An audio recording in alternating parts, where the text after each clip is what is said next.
ఈరోజే శని అమావాస్య ఎంతో పవిత్రమైన మహిమాన్వితమైన రోజు.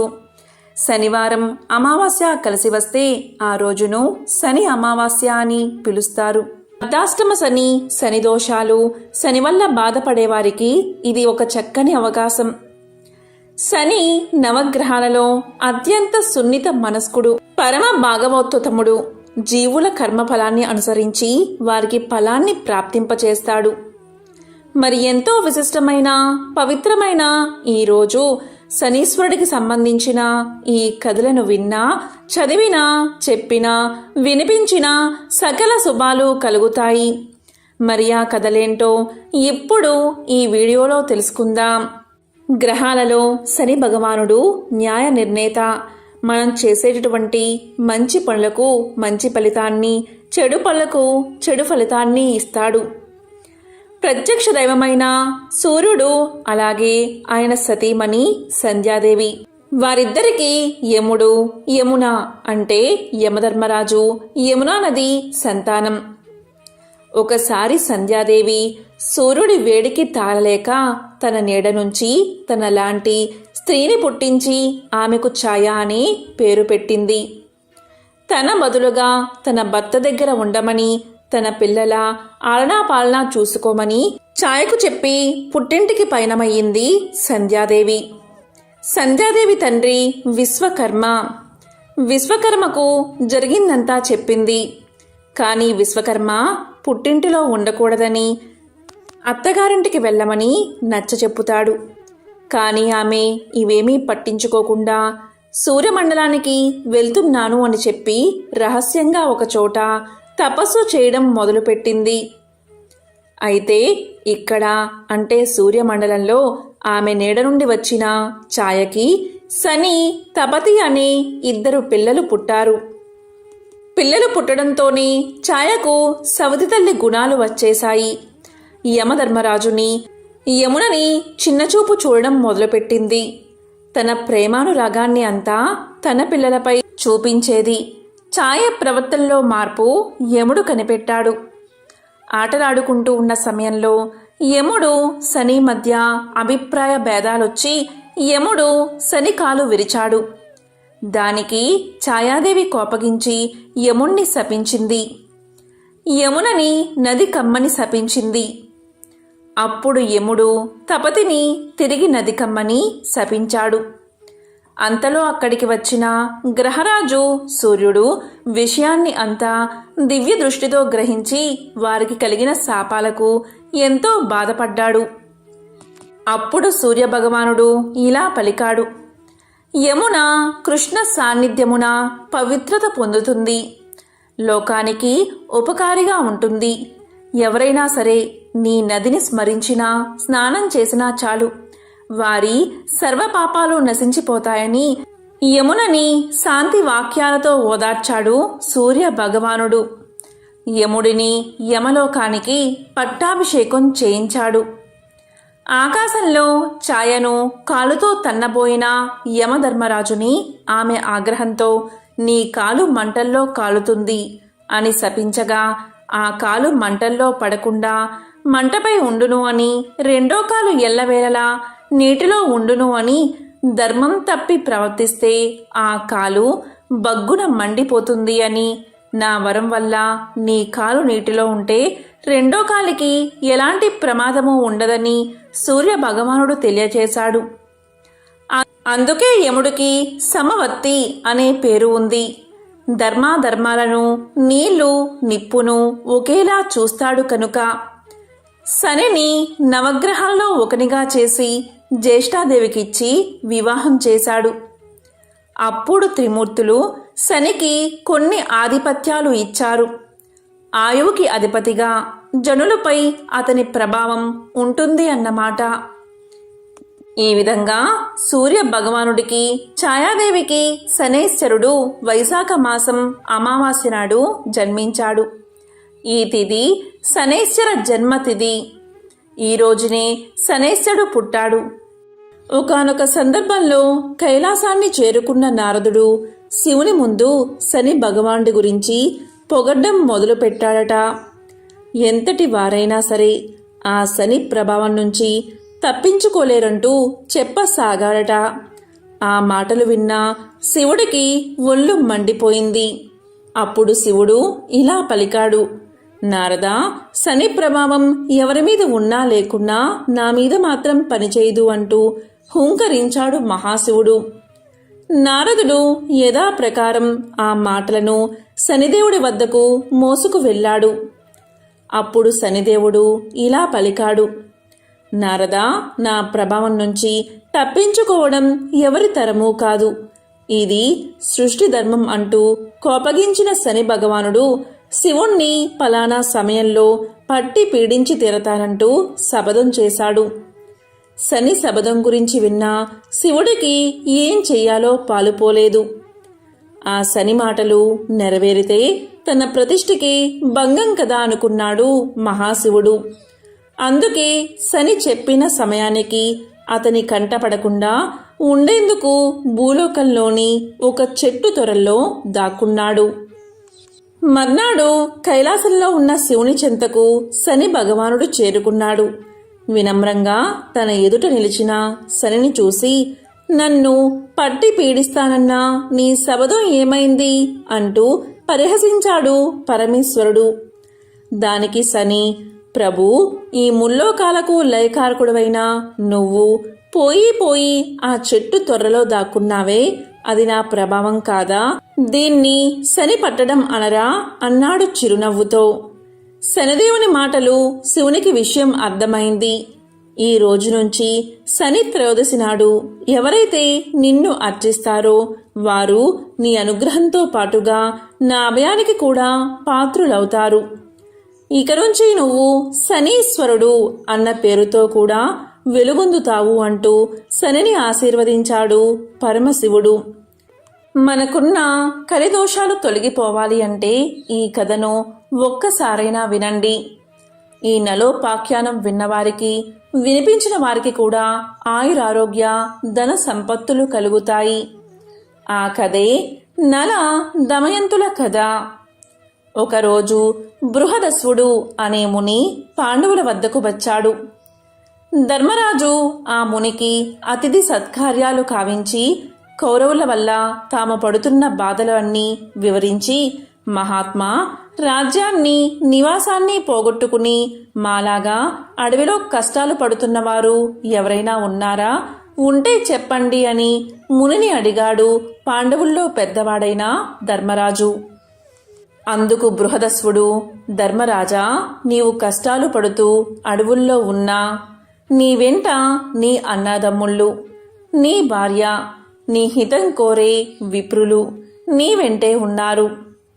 పూర్వం నలుడు అనే మహారాజు నీలాగే జూదంలో సర్వము కోల్పోయి పుష్కరునికి రాజ్యాన్ని అప్పగించి భార్యా సమేతుడై ఒంటరిగా అరణ్యాలకు వెళ్ళాడు అని తెలియజేశాడు మహర్షి. అది విని ధర్మరాజు, మహాత్మా, నాకు నలుని కదా వివరించండి అని అడిగాడు. అప్పుడు బృహదస్వుడు ధర్మరాజుకు ఇలా వివరించసాగాడు. పూర్వం నిషిత దేశాన్ని వీరసేనుడి కుమారుడైన నలుడు పరిపాలిస్తున్నాడు. తన పరాక్రమంతో ఎన్నో దేశాలను జయించి ప్రజారంజకంగా పరిపాలిస్తున్నాడు నలుడు. అతనికి జూదమంటే ఎక్కువ ప్రీతి. ఆ కాలంలో విదర్భ దేశాన్ని భీముడు అనే రాజు పరిపాలిస్తున్నాడు. చాలా కాలం అతనికి సంతానం లేదు. అతనికి దమనుడు అనే ముని ఇచ్చిన వరం వల్ల దమయంతి అనే కూతురు, దమనుడు, దాంతుడు అనే కుమారులు కలిగారు. దమయంతి సౌందర్య రాశి, గుణవంతురాలు. దమయంతి నలుని గుణగణాలు గురించి విన్నది. నలుడు దమయంతి గురించి, ఆమె సౌందర్యం గురించి విన్నాడు. ఇరువురి నడుమ ప్రేమ అంకురించింది. ఒకరోజు నలుడు ఉద్యానవనంలో ఉండగా హంసల గుంపు వచ్చి అక్కడ వాలింది. ఆ హంసలను చూసి ముచ్చటపడి నలుడు వాటిలో ఒకదానిని పట్టుకున్నాడు. మిగిలిన హంసలు తోటి హంసను విడిచి వెళ్ళలేక ఆకాశంలో తిరుగుతున్నాయి. నలునితో అతని చేతిలోని హంస మానవ భాషలో ఇలా పలికింది, ఓ మహారాజా, నీవు దమయంతిని ప్రేమిస్తున్నావు. నేను దమయంతి వద్దకు వెళ్ళి నీ గురించి, నీ అందచందాల గురించి, గుణగణాల గురించి చెప్పి నీ మీద అనురాగం కలిగేలా చేస్తాను అని పలికింది హంస. ఆ హంస పలుకులు విని నలుడు ఆనందపడి దానిని విడిచిపెట్టాడు. ఇచ్చిన మాట ప్రకారం ఆ హంస విదర్భ దేశానికి ఎగిరిపోయింది. అంతఃపురం ముందు విహరిస్తున్న హంసను చూసి దమయంతి ముచ్చటపడింది. చెలికత్తెల సాయంతో దమయంతి ఆ హంసను పట్టుకుంది. ఆ హంస దమయంతితో, దమయంతి, నేను నీ హృదయేశ్వరుడైన నలుడి వద్ద నుండి వచ్చాను. నలుడు సౌందర్యవతుడు, సంపన్నుడు, సద్గుణవంతుడు. నీవు సౌందర్యంలో, గుణంలో అతనికి తగిన దానివి. అతనికి భార్యవైతేనే నీకు రాణింపు అని పలికింది హంస. అప్పుడు దమయంతి, ఓ హంస, నలుని గురించి నాకు ఎలా చెప్పావో అలాగే నలునికి నా గురించి చెప్పు అంది. అప్పుడు ఆ హంస అలాగే చేసింది. ఇలా ఇరువురికి ఒకరిపై ఒకరికి అనురాగం అధికమైంది. వీరిద్దరి ప్రణయ విషయం దమయంతి చెలికత్తెల ద్వారా తెలుసుకున్న భీమ మహారాజు కుమార్తెకు స్వయంవరం ప్రకటించాడు. ఆహ్వానాలు అందుకున్న రాజులంతా స్వయంవరానికి విచ్చేశారు. నలుడు కూడా స్వయంవరానికి పోతున్నాడు. ఇంద్రునికి దమయంతి స్వయంవర విశేషం తెలిసి దిక్పాలకులతో స్వయంవరానికి బయలుదేరాడు స్వర్గాధిపతి అయిన ఇంద్రుడు. మార్గమధ్యలో నలుణ్ణి చూసిన ఇంద్రుడు నలుడితో, ఓ నిషిధరాజా, నీవు నాకు దూతగా పని చెయ్యాలి అన్నాడు. అప్పుడు నలుడు ఇలా పలికాడు, అలాగే చేస్తాను. ఇంతకీ మీరెవరు? నేను నీకేమి చెయ్యాలి అని అడిగాడు. అప్పుడు ఇంద్రుడు నలునితో, నేను ఇంద్రుణ్ణి. వీరు దిక్పాలకులు. నీవు వెళ్ళి దమయంతికి మా గురించి చెప్పి ఆమె మమ్మల్ని వరించేలా చెయ్యాలి అన్నాడు. నలుడు ఇంద్రుడితో ఇలా పలికాడు, అయ్యా, నీకిది ధర్మమా? నేను కూడా అదే పని మీద పోతున్నాను కదా అని పలికాడు. వెంటనే ఇంద్రుడు నలునితో, నీవు మాకు మాటిచ్చావు కనుక ఈ కార్యం చెయ్యవలసిందే. ఇది దేవతా కార్యం, నువ్వు చేయగలవు. మాట తప్పడం ధర్మం కాదు అన్నాడు ఇంద్రుడు. మా మహిమ చేత అంతఃపురానికి వెళ్ళడానికి నీకు ఎవరు అడ్డు చెప్పరు అన్నాడు ఇంద్రుడు. గత్యంతరం లేక నలుడు దమయంతి అంతఃపురంలో ప్రవేశించాడు. అంతఃపురంలోకి వెళ్ళాక నలుడు దమయంతిని మొదటిసారిగా చూసి హంస చెప్పిన దానికంటే దమయంతి సౌందర్యవతి అనుకున్నాడు. దమయంతి, ఆమె చెలికత్తెలు నలుణ్ణి చూసి ఆశ్చర్యపోయారు. దమయంతి నలుణ్ణి చూసి, మహాత్మా, మీరెవరు? ఎక్కడి నుండి వచ్చారు? ఈ అంతఃపురంలో ఎవరికీ కనబడకుండా ఎలా ప్రవేశించారు అని అడిగింది. అప్పుడు నలుడు దమయంతితో, నా పేరు నలుడు. నేను దేవదూతగా వచ్చాను. దిక్పాలకులు వారిలో ఒకరిని వరించమని నీకు చెప్పమని నన్ను పంపారు అన్నాడు. నలుని మాటలకు ఆమె మనస్సు ఎంతో కష్టపడింది. ఆమె ఇలా పలికింది, అయ్యా, నేను మానవకాంతను. నమస్కరించవలసిన దేవతలను వరించడం ధర్మమా? నాడు హంస చెప్పింది మొదలు నిన్నే నా భర్తగా తలుచుకుంటున్నాను. నా తండ్రి భీమరాజు మిమ్మల్ని ఇక్కడికి రప్పించడానికే స్వయంవరం ప్రకటించాడు. మీరే నా భర్త కనుక నన్ను స్వీకరించండి, లేకపోతే నా ప్రాణాలను తీసుకుంటాను కాని ఇతరులను వరించను అని దమయంతి ప్రార్థించింది. దానికి నలుడు దమయంతితో, దమయంతి, దేవతలు ఐశ్వర్యవంతులు, జరా మరణాలు లేనివారు.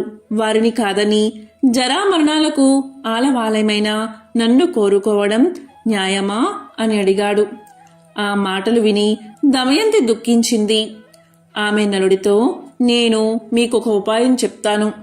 అందరి ముందు నేను దేవతలను ప్రార్థించి మిమ్మల్ని వివాహం చేసుకుంటాను. అప్పుడు మీకు దేవతల మాట వినలేదు అన్న దోషం ఉండదు అని పలికింది దమయంతి. ఆ మాటలు నలుడు ఇంద్రుడికి చెప్పాడు. అది విని దిక్పాలకులు దమయంతి మమ్మల్ని ఎలా వరించదో మేము చూస్తాము అని అందరూ నలుడి రూపంలో స్వయంవరానికి వచ్చారు. స్వయంవరం మొదలయ్యింది. స్వయంవర మండపంలో ఒకేసారి 5 నలులు కనిపించారు. దమయంతి వరమాల పట్టుకుని వచ్చింది. మనస్సులో ఇలా ధ్యానించింది, దేవతలారా, నలుణ్ణి గుర్తుపట్టడంలో నాకు సహకరించండి, మీ నిజ రూపాలతో ప్రత్యక్షం అవ్వండి అని ప్రార్థించింది. వారు దమయంతిని కరుణించి తమ నిజ రూపాలతో ప్రత్యక్షం అయ్యారు. నల దమయంతులకు వైభవోపేతంగా వివాహం జరిగింది. ఇంద్రాది దేవతలు అనేక వరాలు ఇచ్చి వారిద్దరిని అనుగ్రహించారు. దమయంతి స్వయంవరం చూసి దేవలోకం వెళ్తూ ఉండగా దేవతలకు శని భగవానుడు కనిపించాడు. ఇంద్రుడు శని భగవానుని చూసి ఎక్కడికి పోతున్నావు అని అడిగాడు.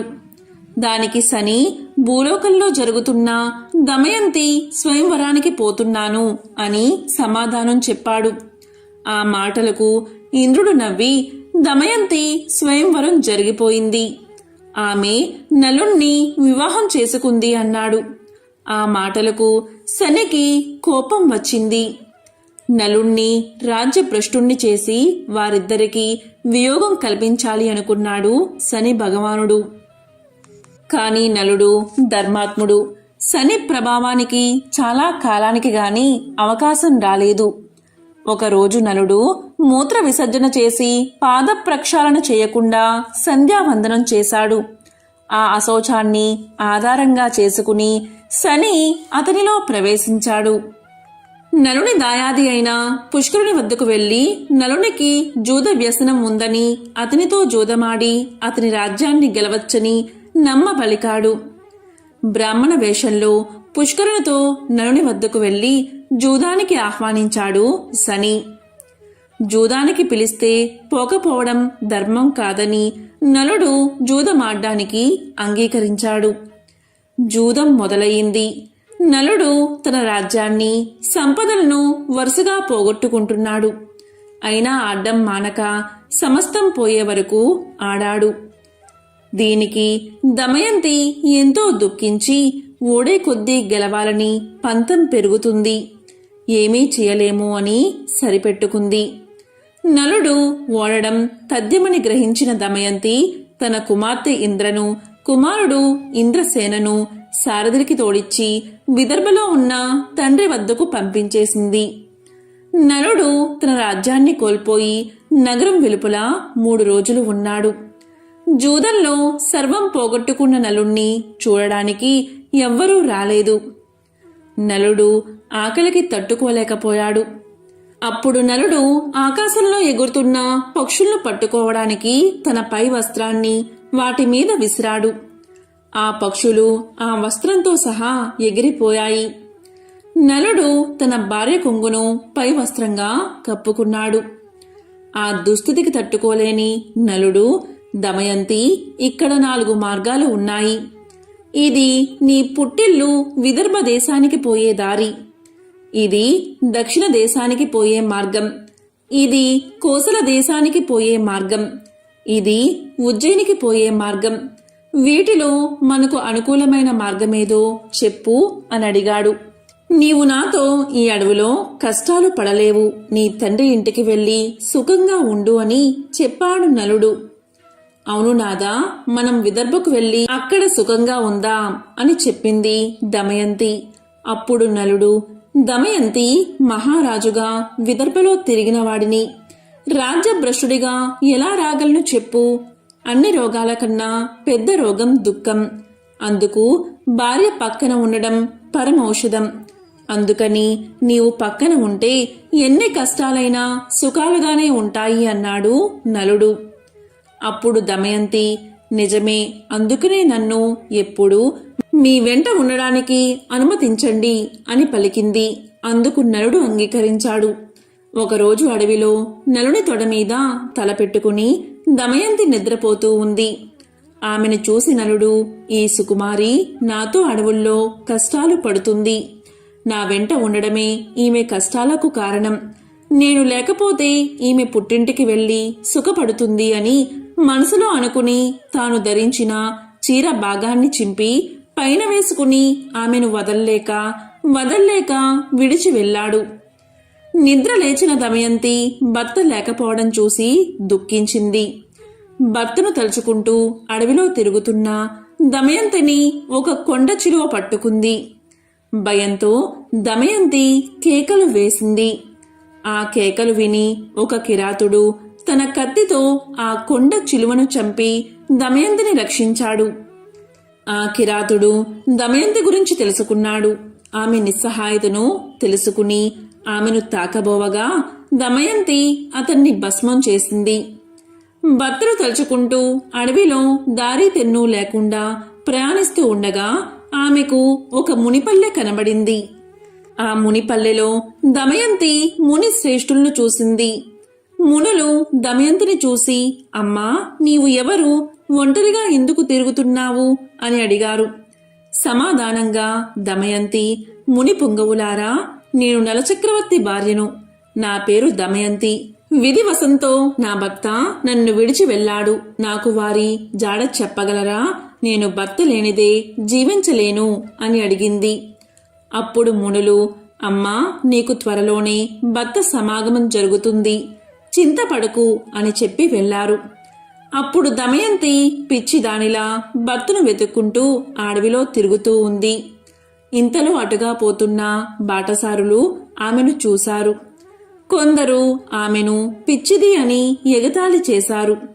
కొందరు ఆమెకు మొక్కారు. వారిలో ఉన్న వ్యాపారి ఆమె గురించి తెలుసుకుని, అమ్మా, నేను నలుణ్ణి చూడలేదు, కానీ మేము చేదీ దేశానికి వెళ్తున్నాం అన్నాడు. దమయంతి వారితో, నేను కూడా మీ వెంట వస్తాను అంది. ఆ వ్యాపారి ఆమెను తమ వెంట తీసుకెళ్లాడు. వారు అడవి మార్గంలో రాత్రివేళ నిద్రిస్తున్న సమయంలో ఒక ఏనుగుల గుంపు వారిలో చాలా మందిని తొక్కివేసింది. వారిలో చాలా మంది మరణించడం చూసి దమయంతి తన దురదృష్టానికి దుఃఖించింది. రోధిస్తున్న ఆమెను కొందరు బ్రాహ్మణులు ఓదార్చి ఆమెను తమ వెంట సుబాహు నగరానికి తీసుకువెళ్లారు. చేదీదేశ రాజధాని సుబాహుపురం. ఉల్లంతా దుమ్ముతో వీధిలో వెళ్తున్న దమయంతిని రాజమాత చూసి దాసీలను పంపి దమయంతిని అంతఃపురానికి పిలిచింది.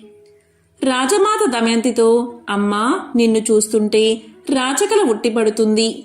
నీవు ఎవరు అని అడిగింది. అప్పుడు దమయంతి, అమ్మా, నా భర్త జూదంలో రాజ్యం పోగొట్టుకున్నాడు.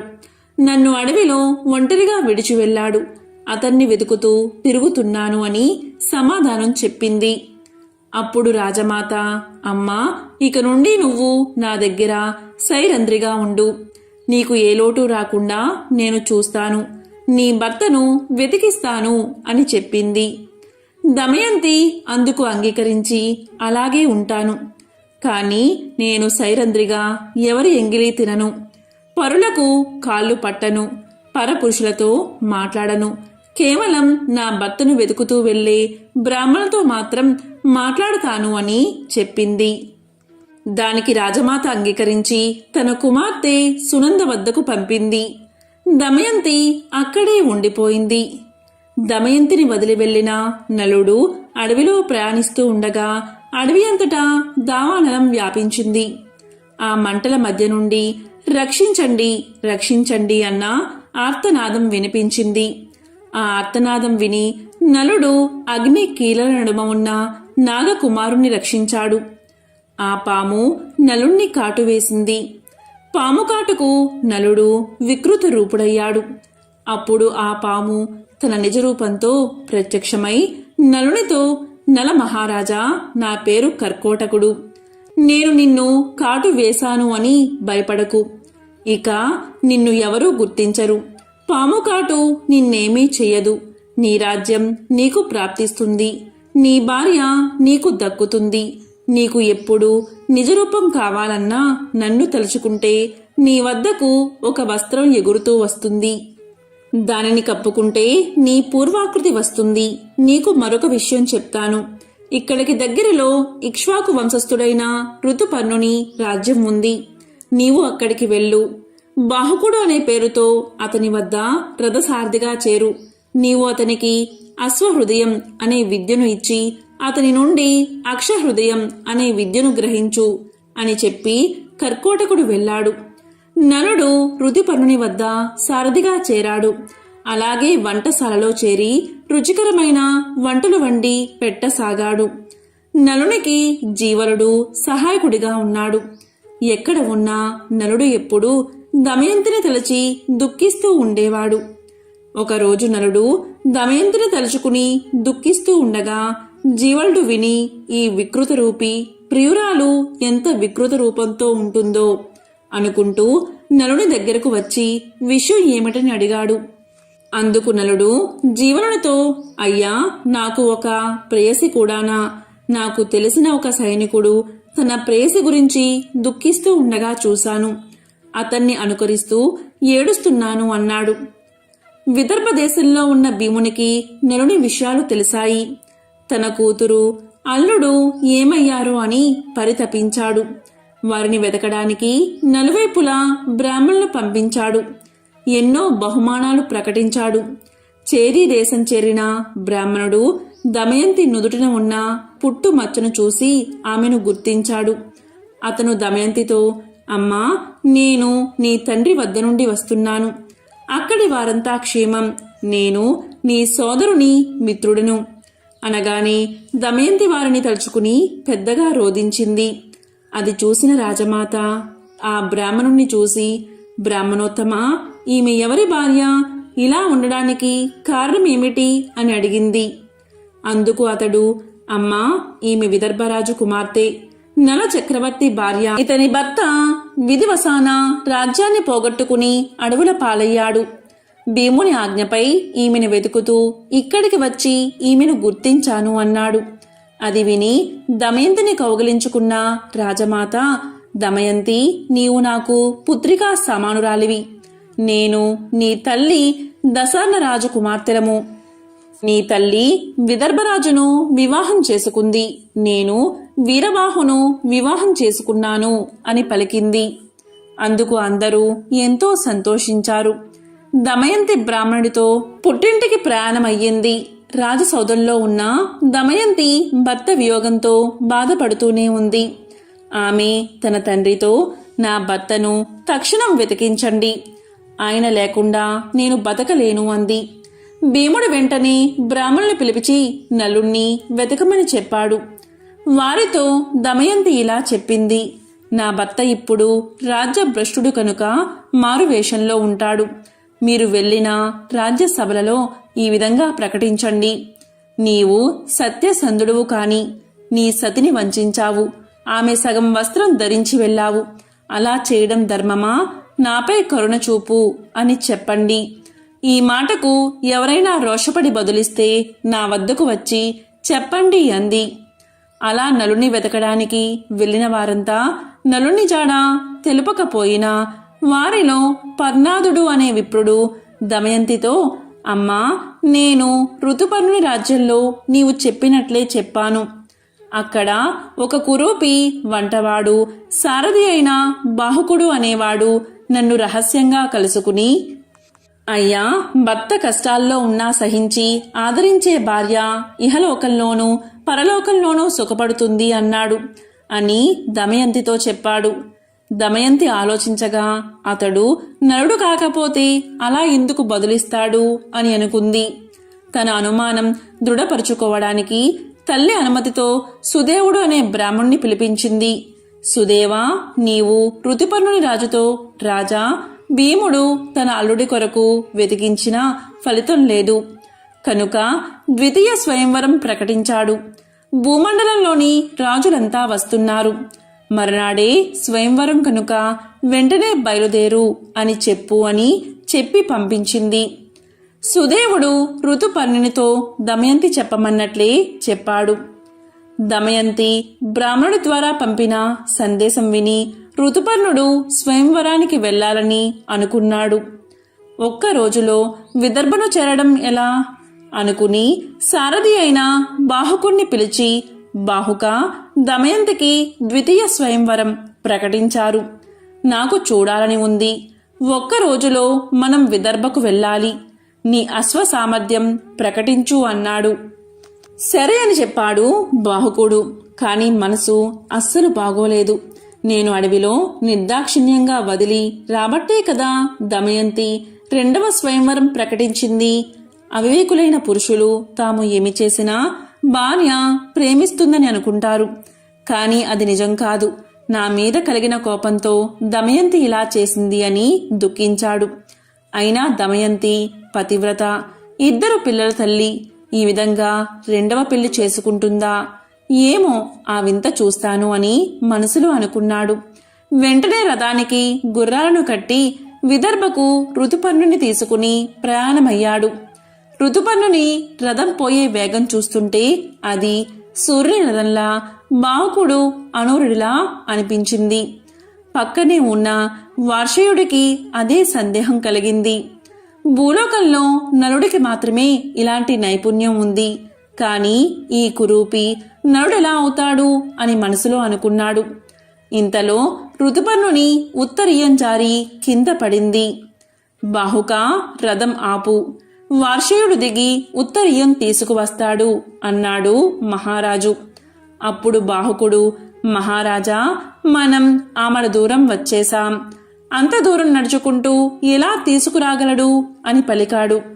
అతని రథసారథ్యానికి ఋతుపర్ణుడు ఆశ్చర్యపోయాడు. అంతలో రథం ఒక పెద్ద వృక్షాన్ని దాటింది. ఋతుపర్ణుడు బాహుకునితో, బాహుక, ఆ వృక్షంలో ఎన్ని కాయలు, ఎన్ని పువ్వులు, ఎన్ని ఆకులు ఉన్నాయో నేను చెప్పగలను అన్నాడు. అప్పుడు బాహుకుడు, చెప్పండి మహారాజా అని అడిగాడు. ఋతుపర్ణుడు చెప్పాడు.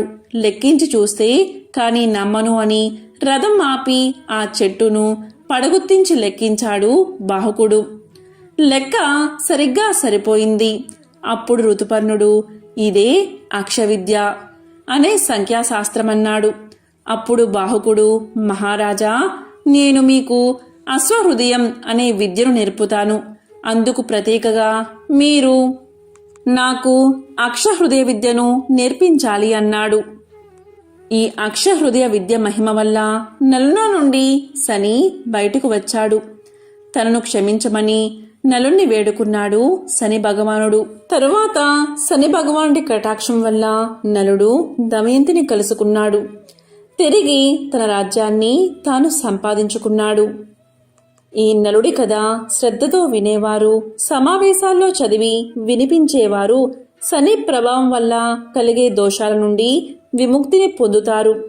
సర్వ పుణ్యకార్యాలు చేసినప్పుడు లభించే పుణ్య ఫలితాలు నలోపాఖ్యానం విన్నవారికి, వినిపించిన వారికి కూడా లభిస్తాయి.